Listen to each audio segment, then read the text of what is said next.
What's up, everybody? It's Alex from Heavy New York, and on the phone we got Johanna and Nicke from Lucifer. Thank you guys so much for being here. Last time I spoke to you, you were touring off of Lucifer II, but now we got Lucifer III out, which came out March 20th of this year. Do you want to talk about how the making of this record was, the recording, all that? Who wants to go first? That's funny, we were just both pointing at each other. Well, the process was kind of the same as the past Lucifer albums. The writing of it. The writing of it. Nicke and I were like bouncing ideas off each other, and each sitting down with the demos, separately from one another, and finishing songs and then giving it to the rest of the band. But this time we had Martin Norden and Linus Berglund, our guitar players, come into the studio and record the guitar parts. They have been with us since actually shortly before the release of the second album. So we've been playing with them for almost 2 years now, and I think this is a pretty steady lineup. I feel that with the third album, Lucifer is pretty much fallen into place. Mm-hmm.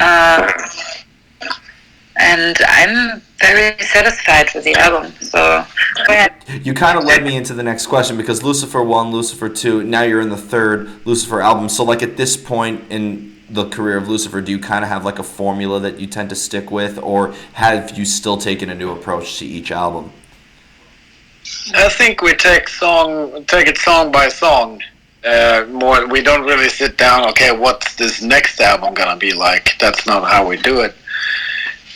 We just write a song and then write another, and then that's pretty much it. It's more of a emotional way of writing, I guess, rather than contemplating on how or it's not like a mathematical equation or anything. There is no formula. It's a very intuitive thing for us to write a song. Nicke goes like, oh, I have this riff, this is like, what do you think, oh, this is great, and then it's not so constructed. Mm-hmm. So you don't really have like go into the studio or into songwriting mode with a preconceived idea. Ideas and inspiration just comes out of the blue sometimes? Yes. Yeah. Totally. Mm-hmm. Do you kind of like have to put yourself in a certain element for ideas to come, or kind of saying that ideas come out of the blue? You just sometimes inspiration just comes spontaneously, like when you least expect it. Yeah, mostly. Yeah. Mm-hmm. For me, it's just holding a guitar. Mm-hmm. Fair enough. And then something comes out. Not everything is good, but yeah. Yeah, same here. I just I hear something, and then something that Nicke shows me, and then I either get an idea right away, or I sit down with it. But sometimes, I just do the dishes, and I have a melody or like some lyrics in my head, or I just watch a movie, or we are taking a walk or something. Stuff just comes randomly here and there. Oh, wow. This might be kind of a silly question, but do you think maybe listeners will have a better understanding of Lucifer III if they started off with Lucifer 1 and Lucifer 2? Does your albums kind of have like that chronological concept behind it, or can a listener approach you from any angle? Yes, they can. They can, but I guess if you heard Lucifer 1 first and then Lucifer 2, well, there's obviously a bigger difference in sound between those two than Lucifer 2 and Lucifer 3. Mm-hmm. I mean, if somebody asked me, like, what album should I listen to first, I'd say, well, the new one, because, of course, for us it's new, and when you've just put out something, you're, like, even more excited about it, Mm-hmm. Yeah. Could each album kind of be representative on what each of you are at this particular time, like who you are at that, like is it almost kind of like a timeline or a photograph of who you currently are in the present? Totally.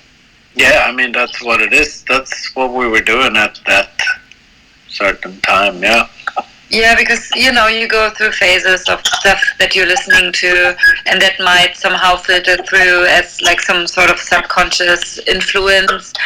Also the themes and the lyrics, that's like personal stories that one has worked through at that particular point in time. So, of course, it's always a little bit a mirror of who you are in the moment. Is the music open to, has the music always been open to interpretation, or do you try to get the listener to sort of like see things from your point of views and kind of see things from what you're both expressing?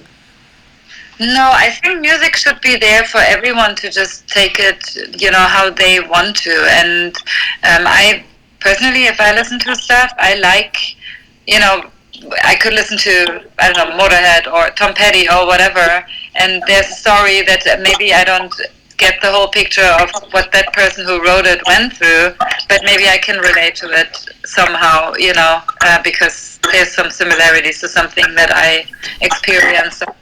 And I think that's a great thing with music, music can be the great comforter. So if people can pull their own kind of understanding of a song out of it, I think that's awesome. Yeah. And that could maybe change the way on how you look at the music yourself as well, right? Yeah, totally. Yes, and I love that, That gives it so much more depth. Yeah. Now, Nicke, since you're here, I actually have a question specifically for you, if that's cool. But, being such a prolific artist, being involved in Entombed and Helicopters and so many other bands, is there a usual art that applies to all the projects that you're in, or is it a different mind frame depending on who you're playing with? No, well, I think it's pretty much the same. I mean, when I write, it doesn't matter if I write what kind of music it is. Death metal gives me the same kind of pleasure as playing rhythm and blues or heavy rock or whatever. That doesn't, for me, it really doesn't change. So I think it's just the music that does it for me. It doesn't. If I like it, then it's good. Mm-hmm. Yeah, I'd imagine that working with multiple projects allows you to come into another project with new ideas as well, right? Yeah. Yep.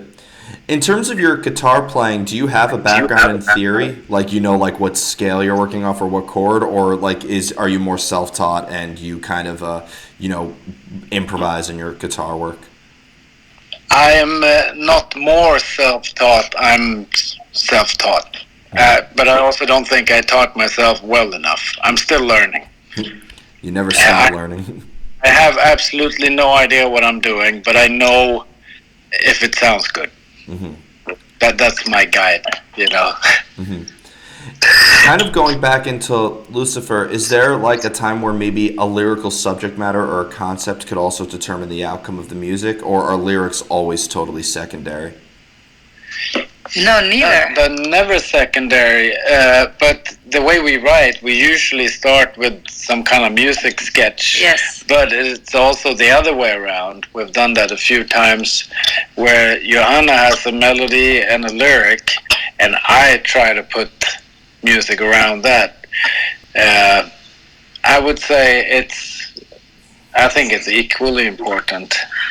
But, like music transports some sort of feeling, and when Nicke gives me something like some riffs or a sketch for a song or whatever, and I sit down by myself and I have my little garage band studio, and then I just kind of first construct the vocal melody, so I just kind of sing gibberish, just to kind of like find my way there, like what I want to do with a song.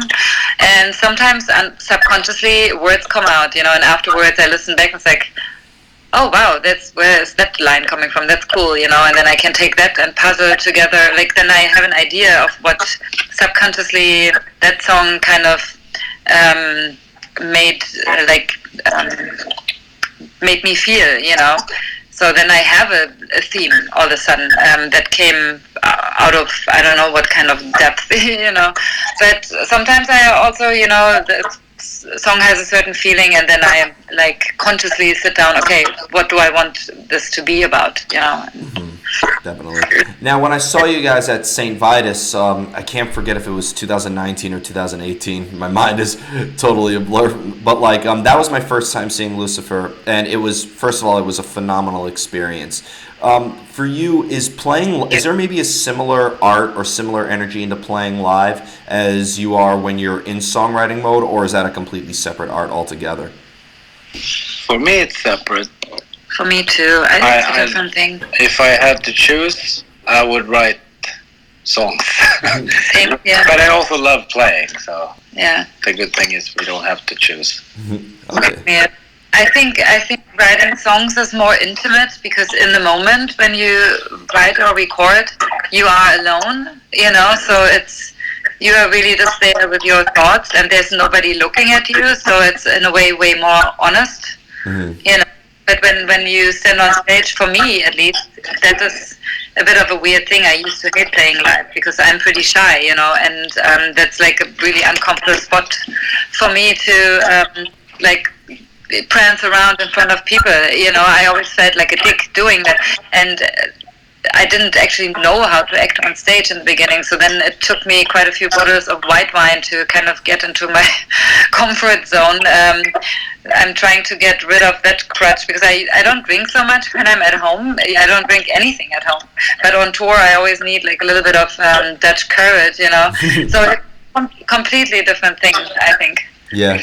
Well, I'd imagine that you have to, like, there's also, it's one thing to be able to play your songs live, but you also have to, like, there's also crowd interaction that you almost have to practice. It almost seems like you're rehearsing for a play. It almost, especially for a show that, like, I almost feel like that there's almost a whole choreography behind it. Well, I mean, after a while, you know, I think what most bands have their certain shticks with certain songs. So it's not really like a thought out choreography, but you probably automatically fall into certain behaviors during certain songs or whatever.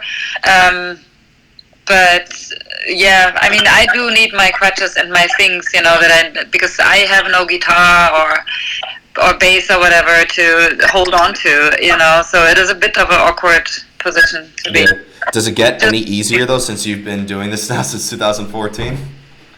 Yeah, no, totally. I mean, meanwhile, I do enjoy playing live a lot, you know, but then it's so different. It depends really on the audience too, you know. If you stand in front of a bunch of people with like crossed arms and that are too cool for school and the sparks aren't flying, well, that gets really awkward, you know. And then, like, I know there's people that are confident enough to monkey around in front of anyone who doesn't want to see it or whatever, you know.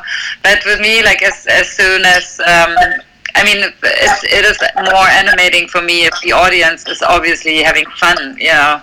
Yeah. And you ready for the most difficult question of the whole interview? I want you both to answer this. How do you know when a song is done? I want you both to answer this one. Do you want me to go first? Sure. Go. I think that becomes easier with experience. I just hear that. I know a lot of people, friends of mine, that write songs and they can, you know, tear it apart and they never get done with it. But if it's done, it's done. Fair enough. Yeah. Same here, and I think that's something that I learned from Nicke, is to not spend too much time on stuff. Just kind of, you know, when it feels good, it feels good. You shouldn't dissect it too much, because that might also kill some of the initial, like, innocent spirit of something, or initial fire, you know. So it's good to know when to stop. Yeah. I think when you have something, let's say you're kind of done with a song, and then you keep going at it, you just keep doing that, and then I have a feeling then maybe the song wasn't so good to begin with. You try to capture a moment in your songs, right? Simply put, like, that's what I get out of it.